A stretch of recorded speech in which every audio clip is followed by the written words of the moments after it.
Guys അങ്ങനെ ഒരു മാസത്തെ ഡ്യൂട്ടിക്ക് ശേഷം എനിക്ക് ലീവ് കിട്ടിയിരിക്കുകയാണ് സോ ലീവ് കിട്ടിയ സന്തോഷത്തിന് നമുക്ക് കൂട്ടുകാരൊക്കെ കാണാൻ പോകണ്ടേ? അതല്ലേ അതിന്റെ ഒരു ഇത്. ഏത് അത് തന്നെ ഞാൻ ആദ്യം കാണിച്ചതിനകത്തെ എന്റെ ഫേസിലെയും കൈയുടെയും തമ്മിലുള്ള കളർ ഡിഫറൻസ് നിങ്ങൾ ശ്രദ്ധിച്ചു. അപ്പൊ നിങ്ങൾ വിചാരിക്കോ ക്രീമൊക്കെ തേച്ച് മുഖം മാത്രം വെളുപ്പിച്ച് വെച്ചേക്കോ? അന്ന് അങ്ങനല്ല. ഞാനാണെങ്കിൽ ഒട്ടുമിക്ക സമയങ്ങളിൽ ഈ സ്ലീവ്ലെസ്സും അല്ലെങ്കിൽ ഇങ്ങനെയുള്ള ഉടുപ്പുകളൊക്കെ ഇടാം. സോ നിങ്ങളിപ്പോ കണ്ടത് എന്നെ സൂര്യൻ അങ്ങ് ആത്മാർത്ഥമായിട്ട് പ്രണയിച്ചത്, അതായത് ടാൻ അടിച്ചതാണെന്ന്. അല്ലേലും പുള്ളിക്കാരൻ അങ്ങനെ വന്നു എന്നറിയിക്കാനായിട്ട് എന്തെങ്കിലുമൊക്കെ ബാക്കി വെച്ചിട്ട് പോകാം. ഞാൻ ഈ വാരിപ്പത്തുന്നതൊക്കെ ഞാൻ യൂസ് ചെയ്യുന്ന സ്കിൻ കെയർ ഒക്കെയാണ്. ഇതിനെപ്പറ്റി ആധികാരികമായി ചർച്ച ചെയ്യാനൊന്നും എനിക്ക് അറിഞ്ഞുകൂടാ. അല്ലേലും ഒരുങ്ങാൻ നേരം എന്തെങ്കിലും ഒരു സാധനം ഞാൻ എവിടെ വെച്ചെന്ന് പോലും എനിക്ക് ഓർമ്മ കാണും. ഐബ്രോ പെൻസിൽ കട്ടിലിന്റെ അടി എന്നൊക്കെ പുറകെ കൊണ്ടുവന്നതാണ് നിങ്ങളിപ്പോ കണ്ടത്. അവിടെ നിന്ന് ഒരുങ്ങിയപ്പോൾ ഇത്തിരി വെട്ടം കുറവായതുകൊണ്ട് ഞാൻ അടുത്ത മിററിന്റെ അടുത്ത് സംഭവം എനിക്ക് ഐബ്രോ ഒന്നും വരയ്ക്കാൻ അറിയില്ല. എന്നാലും ഞാൻ എങ്ങനെയൊക്കെ തട്ടിട്ട് വന്നപ്പോഴത്തേന് എനിക്ക് തന്നെ തോന്നി കുറച്ച് ഓവറായില്ലേ.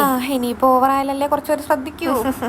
Just kidding. ഇതൊക്കെ ഏതോ കമ്പനിയുടെ ലിപ് ലൈനർ ഒക്കെ. ഞാൻ എങ്ങനെ കമ്പനി ഒന്നും ശ്രദ്ധിക്കാറില്ല. എനിക്ക് മാച്ചാവുന്നതൊക്കെ ഞാൻ സെലക്ട് ചെയ്ത് ഇങ്ങനെ സംഭവം ഞാൻ കുറച്ചേറെ സന്തോഷത്തില്ല. കാരണം എനിക്ക് ആകെ ഉള്ളത് 2-3 ഫ്രണ്ട്സാ. അവരെ കാണാനായിട്ടാണ് ഞാൻ ഇപ്പോൾ. അപ്പൊ പിന്നെ ഞാൻ എങ്ങനെ സന്തോഷിക്കാതിരിക്കും?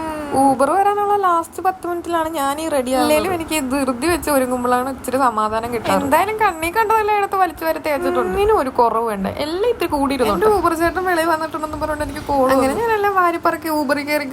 ഒരു മാസം കഴിഞ്ഞിട്ട് പുറം ലോകം കണ്ട എന്റെ സന്തോഷമാണ്. ഊബറിൽ കയറിയപ്പോ ആ ചേട്ടൻ എന്നോട് ചോദിക്കുക എങ്ങടാ പോകണ്ടേ. പോകേണ്ട സ്ഥലം അറിയാത്തതുകൊണ്ടാണ് ഞാൻ മാപ്പിട്ട് ഊബർ ബുക്ക് ചെയ്തത്. അങ്ങനെ അവസാനം ഞാൻ എന്തോലും സ്ഥലത്ത് ഈ ഇരിക്കുന്ന സാധനത്തിനെ കാണാൻ വേണ്ടിയിട്ടാണ് ഞാൻ ചാടിക്കത് ചോടി പിടിച്ചെങ്കിൽ എന്തായാലും വന്നില്ല. എനിക്ക് വിശന്നിട്ട് പാടില്ല. അങ്ങനെ ഞാൻ അവളെ പിടിച്ചോണ്ട് ഫുഡ് വാങ്ങാൻ പോകുന്ന വഴിക്ക് നമ്മൾ ഒരു മാസത്തെ കഥകളെല്ലാം അങ്ങോട്ടും ഇങ്ങോട്ടും ഷെയർ ചെയ്തോണ്ട് കടയിൽ വന്നു ഫുഡ് വാങ്ങി. ഞാൻ ഇത്ര ഇൻട്രോവേർട്ട് ആയതുകൊണ്ട് ഞാൻ കടയിലൊന്നും കയറാറില്ല. ഇവളാണ് എനിക്ക് ഫുഡ് വാങ്ങി. അങ്ങനെ ഞങ്ങൾ ഫുഡൊക്കെ വാങ്ങിച്ച് തിരിച്ച് റൂമിലേക്ക്. ഇനി പോയിട്ട് വേണം കുറച്ച് കുശുമ്പും കുന്നായ്മയൊക്കെ പറയാൻ.